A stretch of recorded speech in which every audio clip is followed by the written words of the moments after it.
Hello, my friends. Future/present Safrianna here. I wanted to get on and talk about some changes that we've seen since I originally recorded this episode back on Inauguration Day in 2025.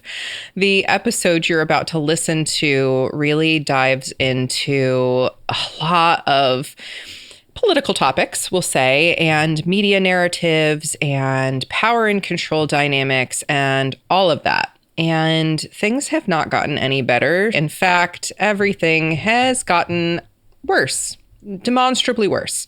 So I really wanted to just give a quick update before you listen to the episode, because everything that I share is absolutely relevant with regards to the topic of power and control. But there is so many more developments to discuss regarding TikTok and media control and obfuscation and billionaires and all of that stuff. So I just wanted to give a few updates that, of course, since we have seen Trump come back into office, we have also seen Elon Musk come in as the co-chair of the Department of Government Efficiency, aka DOGE, which lasted from January through June. And it was all while holding $15.4 billion in active government contracts, which is textbook conflict of interest. And one doesn't need to look too far to really see how that was playing out. This is a big deal when we have a billionaire pulling puppet strings and having massive government influence. And then we have just everything with Silicon Valley leaders pledging millions and billions of dollars at tech dinners to Donald Trump and his, I'm just going to call it a regime because that's really what it is. And we continue to see Zuckerberg committing so much money. He has committed $600 billion through 2028. And we have Bezos giving money. We've just got all these big tech companies giving money to this administration. And it is just continuing to mask any good, solid politics. Everything is based on how much money you have and how you can pay. And we're literally actively in a time of media silencing. I probably don't need to speak too much on the latest with Jimmy Kimmel and Stephen Colbert and so many other figures who have been cast away for having opinions that don't paint Trump in a really glorious light. In fact, he has said on video recently that if people are talking poorly about him, if networks are talking poorly about him, that they should have their licenses revoked. So there's just a lot of media control that is happening. Meta ended up completely ending their fact checking. They've allowed for LGBTQ to be targeted. There has been multiple moves to get people in the Trump camp into all kinds of places in media, including the Skydance Paramount merger, which on the topic of TikTok that I do talk about in this episode, it was not who I predicted is going to buy TikTok, though that remains to be seen who actually does it. But now it is likely going to be Larry Ellison, who is a tech oligarch who is associated with Skydance Media and Paramount and all of that. So it's looking like CBS and Warner Brothers Discovery, CNN, HBO, and a wide variety of other brands are soon to be owned by just one company, which makes it very easy to control what is put out there. It's a big problem. And it's an ongoing big problem. And I did predict that the boogeyman would continue to be trans people, and that is absolutely true. The first day that Trump was in office, he put out the executive order eliminating all federal recognition of transgender identity. We've continued to see the erasure of trans identities throughout these past 9 months. And there have been so many more anti-trans bills introduced across state lines. And Iowa has completely removed all existing protections that they had before. The military has banned transgender service members, which has likely affected somewhere over 8,000 people, somewhere between 8,000 and 15,000 people. And this is just to see people lose their livelihood, their jobs, their blood, sweat, and tears that they've put into fighting for our country simply because their gender identity expression and way of being in the world does not match a black and white definition is really alarming, because why should our government have any right to police anything about our individual identities?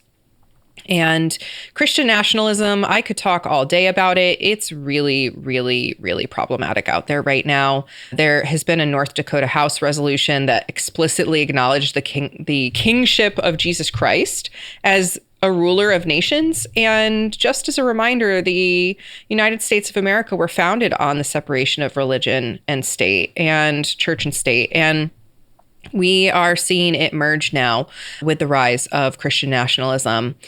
And I could talk for hours about Defense Secretary Pete Hegseth and his really problematic Bible quotes, the fact that he follows one of the most problematic Christian nationalist pastors out there. And yeah, we're just seeing this ripple of, I can't even call it Christianity. I'm just going to call it Christian nationalism, creeping into the Pentagon, into schools, into so many things. And it's really alarming because, again, it's not actual Christianity founded in the ideas of Jesus Christ. It is control. It is fear, just like I'm talking about in this episode. Again, there's so much I could say. There have been hate crimes. There have been political assassinations. There have been so many politically motivated attacks, the continued rise of mass shootings, the continued rise of anti-Jewish and anti-LGBTQ incidents, lynchings. I mean, it is alarming. And yet we have around 80% of agencies reporting that there are zero hate crimes because this is a systematic underreporting, which is continuing to control the narrative. And we're seeing coercion and threats and retaliation. I mean, again, the Jimmy Kimmel thing, which that looks like people are fighting back right now, but that is absolutely using retaliation for someone having an opinion. With the Charlie Kirk assassination, we saw people being fired left and right for having an opinion that was not just, oh my gosh, I'm so sad that he died. And I do not believe anyone should die or experience violence. I am very anti-gun violence and believe in better gun reform. I'm not anti-gun, believe it or not, but I am very pro-gun reform. And yet people are under attack for exercising their right to free speech by having a different opinion from the absolute king ruler that we have, decreeing left and right what we are and are not allowed to do based on his opinions. We've seen retaliation against whistleblowers. We have seen people placed on leave because of absolutely nothing of actual cause. We have seen so many things come through. And let's not even get started on the Epstein files. The fact that the Trump administration continues to push back against that and not actually release real files, where we're seeing the rise of this Christian nationalism with this power and control, with this anti-LGBTQ rhetoric, with continued genocide and war. Like, it's all continuing to happen. It is not getting any better. And I just want to highlight, again, the episode you're about to listen to. Every pattern I've identified has intensified, not diminished. The domestic violence framework at the government scale is completely accurate. And these tactics are now operating openly. And this just means that there's confidence and impunity. There's confidence they can get away with whatever they want. And that is because they hold the power. They hold the government right now. They hold the money.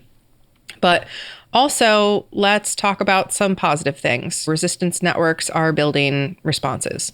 People are protesting. People are going out there and they're sharing their opinions. They're speaking out. So we have to continue this.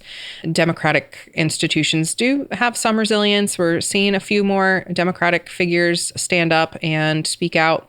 But this is an unprecedented test. And we have to continue the work to look at these uncomfortable things and do something about it, because no one is coming to save us.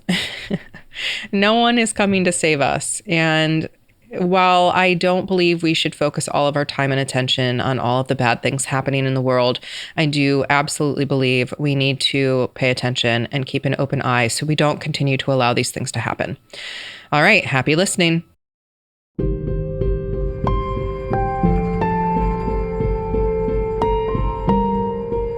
Welcome to The Shadow Side with Safrianna, the podcast where we illuminate what others too often keep hidden in the dark.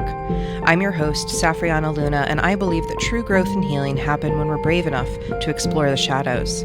As you listen, may you find greater understanding and awareness around your personal stories and collective trends. Take care of yourself, and let's dive in.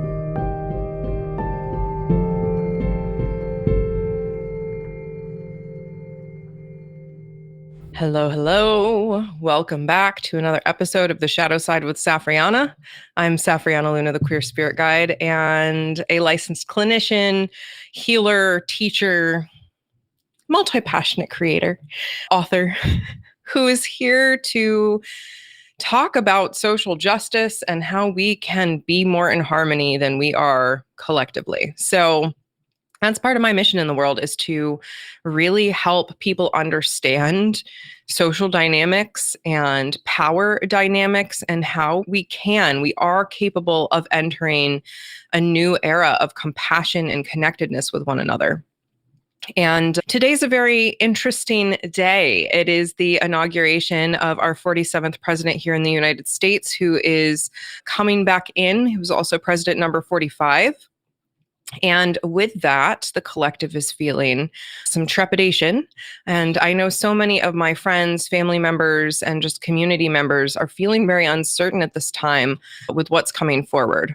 And of course, it's also Dr. Martin Luther King Jr. Day, a day where we look back and remember this powerful and incredibly healing presence of an African-American man who was trying to speak up about all of this injustice and these conditions that weren't fair or equitable or sane or healthy or safe for anyone, and who ultimately was killed for that. And I just can't help but be struck by the interesting intersection of time that we find ourselves in here and what the heck that means. As I was sitting with my dedication to be a little bit more active in speaking live and just talking about these topics no one wants to talk about, I was sitting with what in the world to speak on today. And the picture over time became very clear. And it was that we need to talk about power and control. And I'm going to talk at this from a couple of different angles today, but of course, I do want to just give some content warnings that I am going to be speaking about domestic violence today. I'm going to be speaking on collective control. I'm going to be speaking on a lot of things that are unpleasant. So I just want you to be cognizant of that and really be gentle with yourself if you need to take a pause and step away from what I'm going to be talking about, because it's going to get heavy. So I want to just start today with just a snapshot of what it has happened over the last few days, last few weeks even. So something that's really, really hot topic right now is what's going on with TikTok. And I'm going to use this as an example here. So the whole situation happening with TikTok right now is a perfect example of media obfuscation and power being used through the media to try and control narratives. They said the quiet part out loud a while back that during the situations happening with Gaza, that we needed to shut TikTok down because information was getting out about what was happening in Palestine. Again, this is a video on TikTok, which right now is in a very interesting situation, but there were literal narratives of we need to shut TikTok down because it is giving people too much information about what's really happening ultimately. And we now have, I'm just going to show you a screenshot here. So this was a screenshot of what was coming up on TikTok the other day. It says, "Thanks for your patience and support. As a result of President Trump's efforts, TikTok is back in the US. You can continue to create, share, and discover all the things you love on TikTok." Okay. So before this screen popped up, people, when they were going on TikTok, it was showing that the ban was in effect, that they couldn't access the internet or that they couldn't access their account, basically. And then there was a screen in between this that essentially said something to the effect of, we're working on a solution with President Trump. So I just want to show you this. This is a lovely collage of a ton of news sources back in 2020 when Trump was actively trying to ban TikTok. Trump wanted to ban TikTok at the end of his first presidency, and this was a big push. And he faced a lot of negative backlash on TikTok, and he wasn't a very big fan of that. President Trump has demonstrated over and over again that he doesn't like it when people don't talk well about him. So it made sense with his MO, like, I don't want TikTok to be here. They're talking poorly about me. And then it was dropped and it got quiet for a long time until all of a sudden, here at the end of the Biden administration, there has been a push from Trump's own people, from the people who back and support Trump, to get TikTok banned again. But now Trump is swooping in to save the day and get TikTok back up after causing fear for so many people, because so many people literally do have and make a living from TikTok right now. It's been an important platform for connection, for money making, for information gathering for so long, right?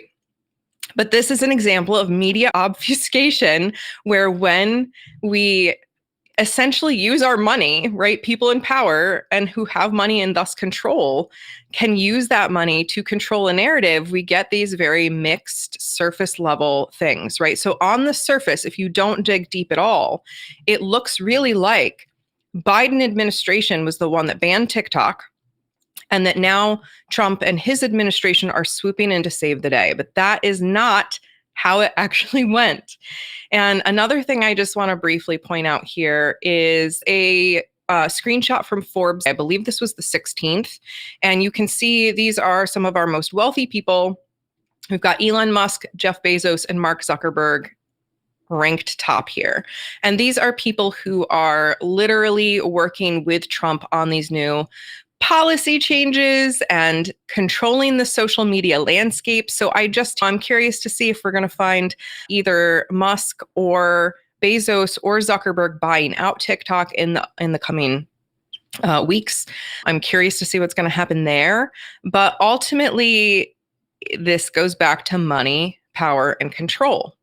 And media narratives protect the powerful and the wealthy right now. That's literally what media narratives are doing. And there is this pattern of evasion that is coming through wealth and influence, where there's so much fire hose of information and so many things happening where you can't keep up on it all. And it's overwhelming. But the reality is that there is this skirting around the truth. There is a lot of shadowy shit going down. There's a lot of bullshit going down. And there's a lot of people who are potentially in harm's way. And part of why I want to talk about power and control is because the TikTok ban, just as an example, is an example of how we could see the control of information flow get even tighter and even more difficult to access nonpartisan information. And it's like a big red, we're a big walking red flag right now as a country here in the US. It's not good. So I'm bringing all of this up because we are literally playing this game collectively right now of like us versus them. And it's, us versus the trans people, or us versus the people of color, or us versus the immigrants, right? That's what society and the powers in control trying to push. But in reality, the people that don't have power are the people that don't have money, and the people that do have power are the people who do have money. And there's a lot of control around that narrative that having billions makes you morally or ethically superior, when in fact, ethically, you had to step on a lot of people to make that much money. Because again, I've said it in a recent live, if you actually go and look at how much billions are compared to millions, it will paint a very stark picture of what it takes to get there. And just looking at the numbers, it gets very obvious very quickly. But what I want to zoom in and out at here is that there's this economic barrier to justice when so few of us are able to access enough resources to even survive. And those resources are continuing to be controlled and hoarded by a select few. And so we have this media that is trying to protect the powerful. We have a condensing of the power into this cluster of very rich, very famous people.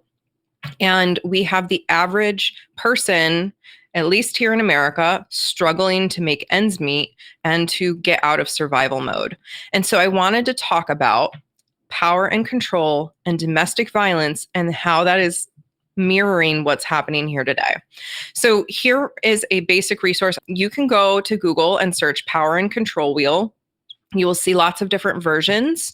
And ultimately, so much of my training, just for a little bit of background, I'm a survivor of domestic violence and sexual assault and vaguely human trafficking. I am also a very seasoned professional who worked in a domestic violence, sexual assault, and human trafficking center for survivors, offering counseling services, shelter services, etc.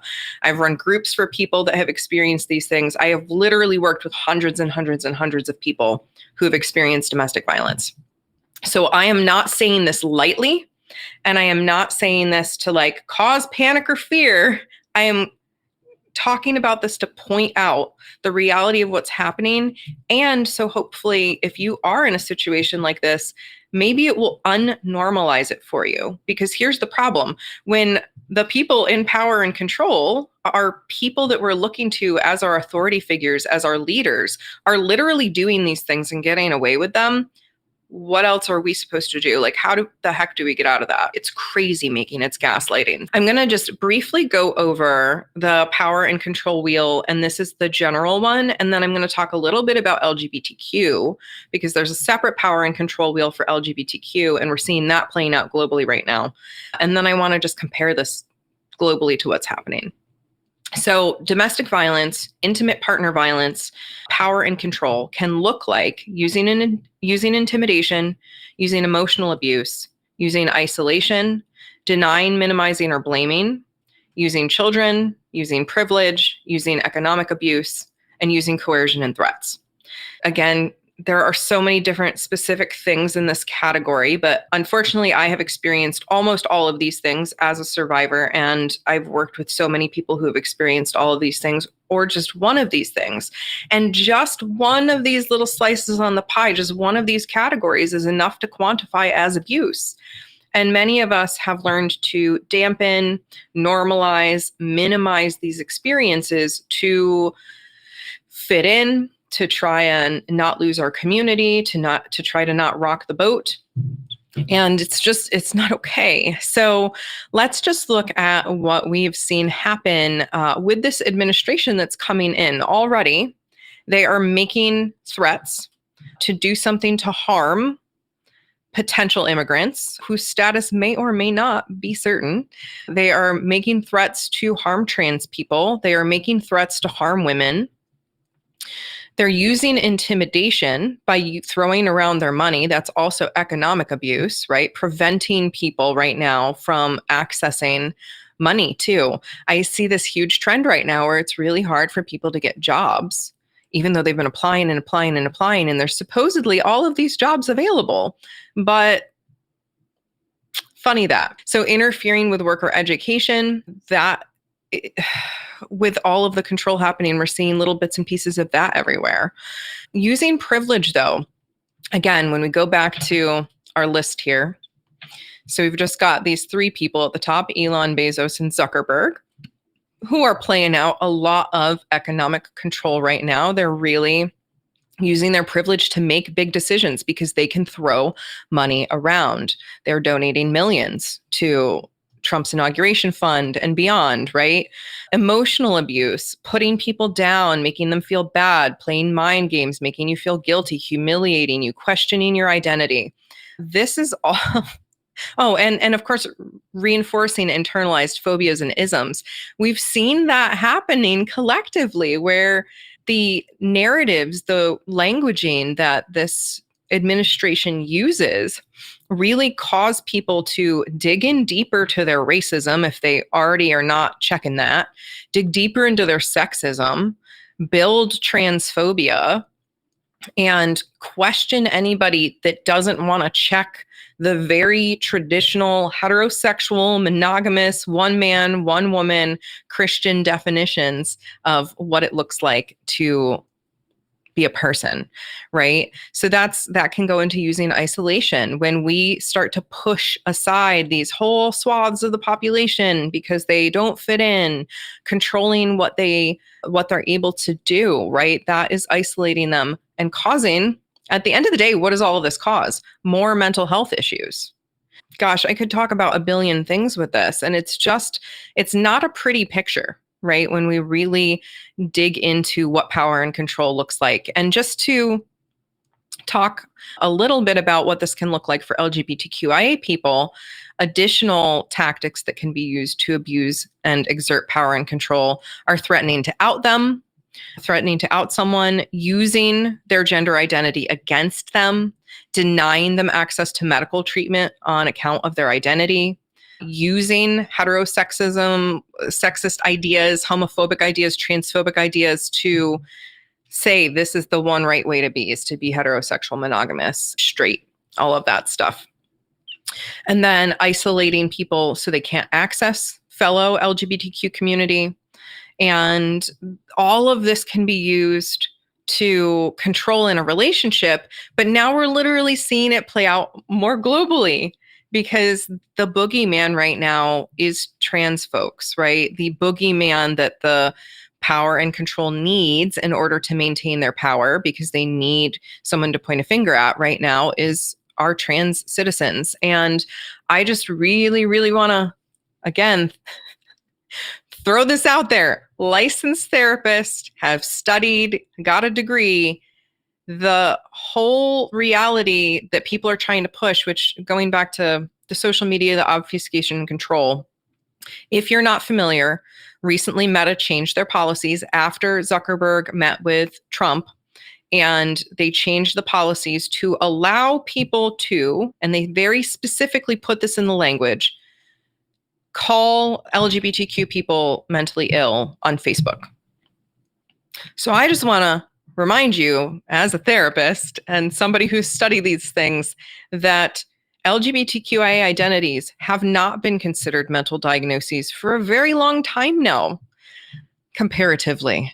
It's not a mental diagnosis the way that it used to be. And it used to be that way, again, because of societal narratives, not because of actual metrics.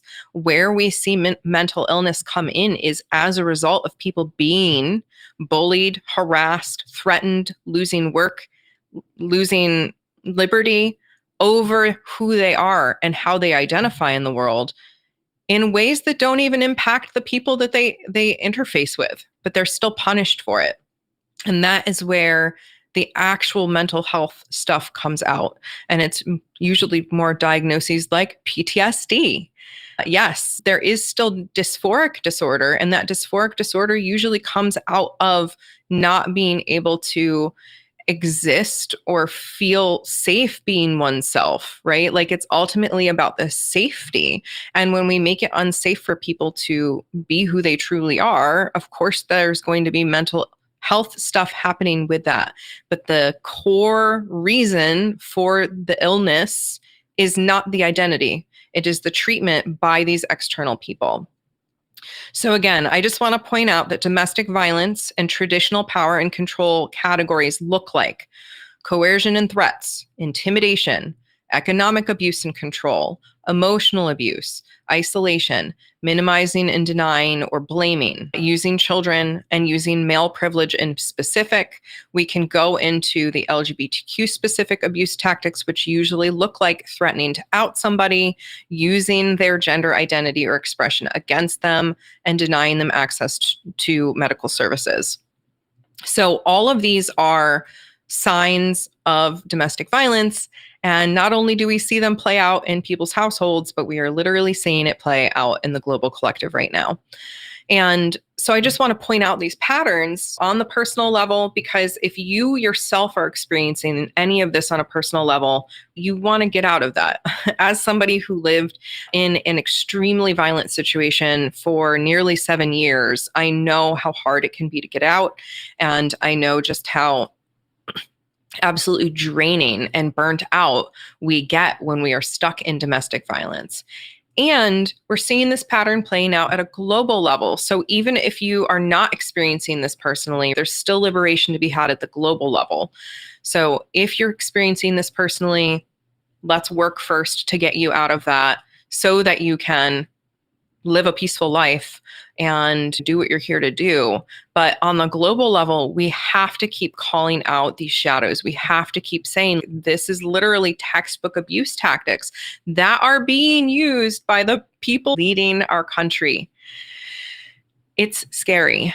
So, and I am not saying that there is any one right or wrong, quote unquote, side, because if you actually talk to me, I will gladly point out that these sorts of things are used by pretty much all quote unquote sides to differing degrees, and none of it's okay. We can't keep covering up actual harm that's being done, and we can't keep pointing the finger at somebody else and saying, we're going to wait for them to solve it. We need to work to solve it within ourselves. And this is because there is no external salvation. I'll get to that in a minute. Coming back to these patterns, it's so important for us to remember too that this abuse, this power, this control, it's going to impact different people across different communities in different ways, because there's that intersection of multiple forms of oppression that some people may experience.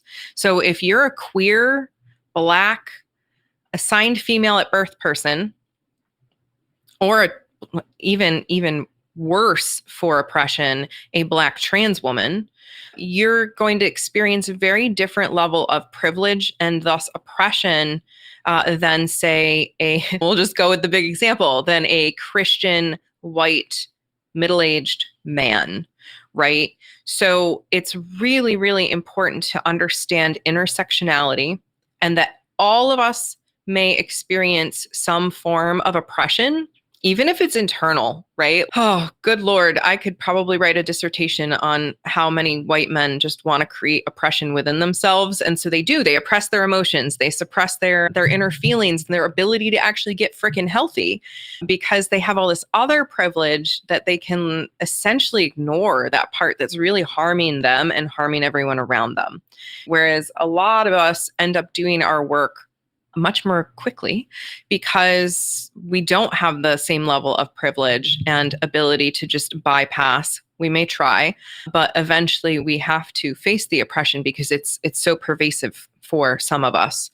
So again, everybody's going to have a different intersection with this. Everybody's going to have a different view on their own oppression, but it's going to look different across different communities. And that's why it's so important for each of us to do our own work so we can go out and then give a helping hand and lift others up. That is why Living Luna's slogan is uplifting the others. If I help myself first, I have the energy, the time, the effort, the resources to give you a hand and pull you up too. If I am drained, depleted, burnt out, and I can't even lift my body up out of bed, I cannot reach my hand out and lift you up. So this collective liberation work starts within and really is about us taking care of ourselves. Going back to the myth of external salvation, there are so many of us at different points in our life that we wanted God to save us, mom and dad to save us, the new president to save us, whomst ever we wanted to save us. And that's just not how it works. There is no one outside of us ever that can fix our problems, that can solve what's happening in our lives. And when we wait for outside help, it can be really dangerous for us because we can find ourselves sinking into the depths of despair with no way out because we're waiting for that external validation, person, circumstance, whatever, to save us. And it's just not going to work that way.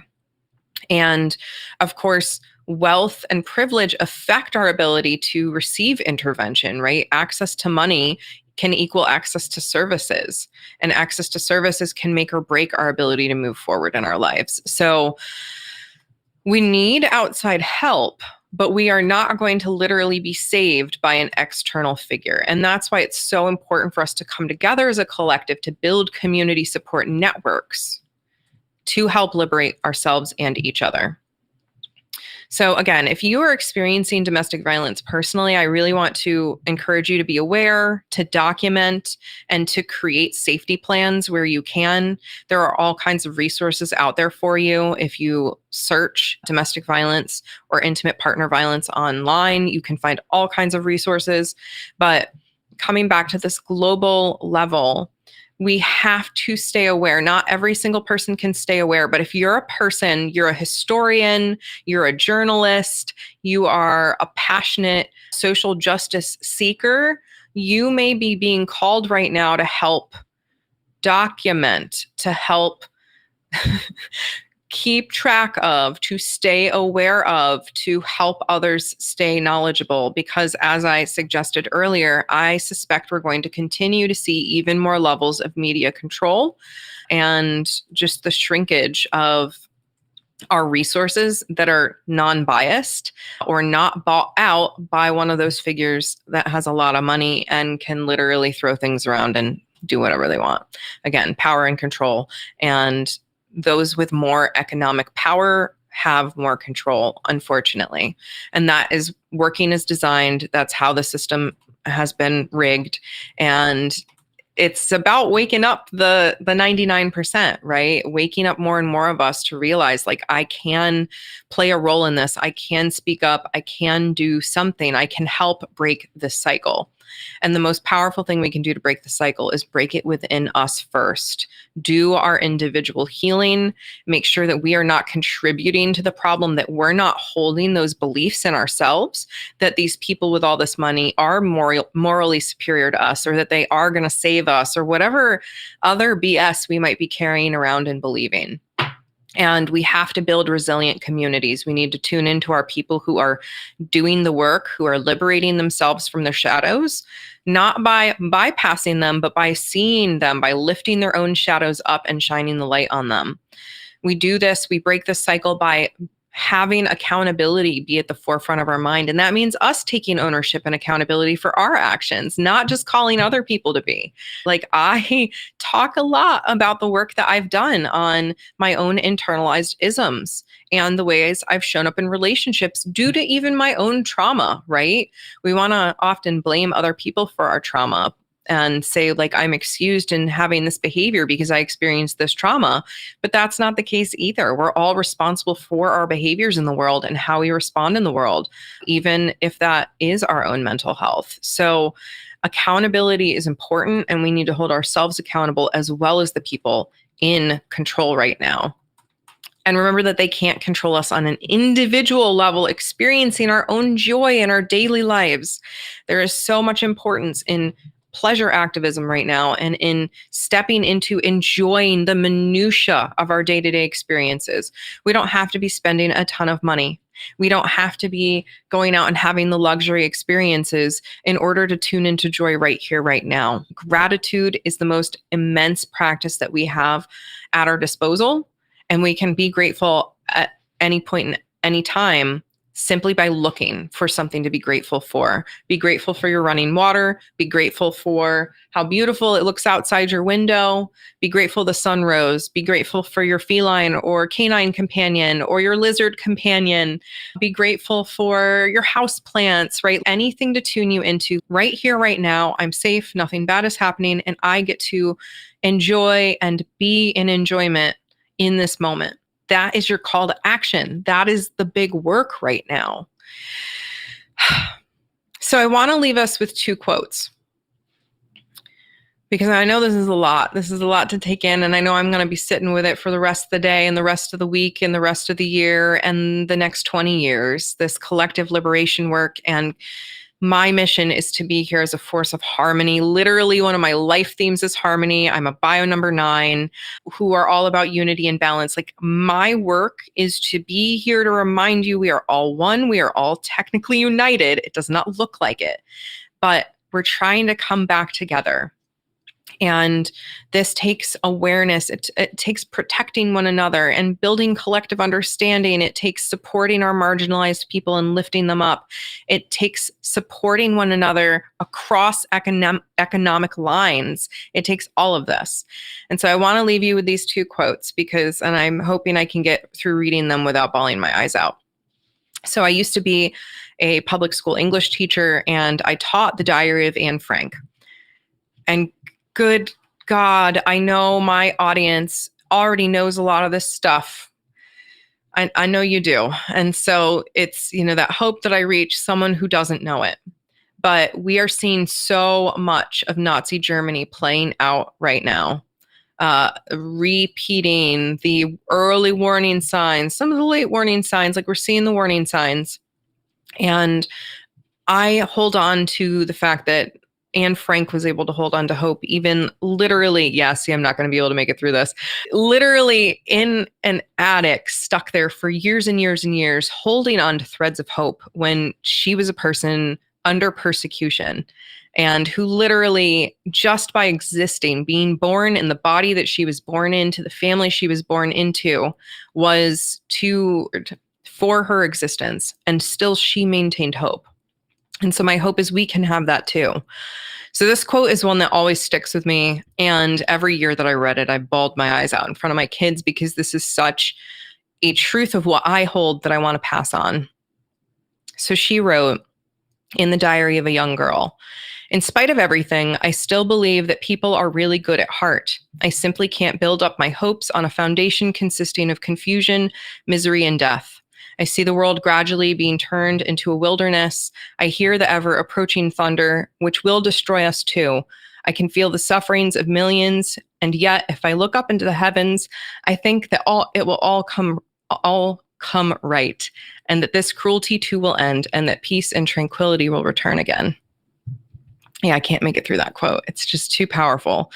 And that is the hope that I always sit with in the midst of all of this, is that people really are good at heart. They've experienced trauma. They're in their karmic swirl. They're in their BS. And we have to hold each other accountable, and we can't bypass the reality of the harm that is being done to one another. And we can have that compassionate, heartfelt understanding that deep down people are good at heart, and they're harming one another because they've been harmed, or they're afraid to lose what little joy they do have, because the billionaires aren't happy, right? They're deeply ingrained in karmic and just agonizing self-pain. Does not excuse what they're doing in any way, shape, or form. And we've got to hold them accountable. But they're certainly not happy.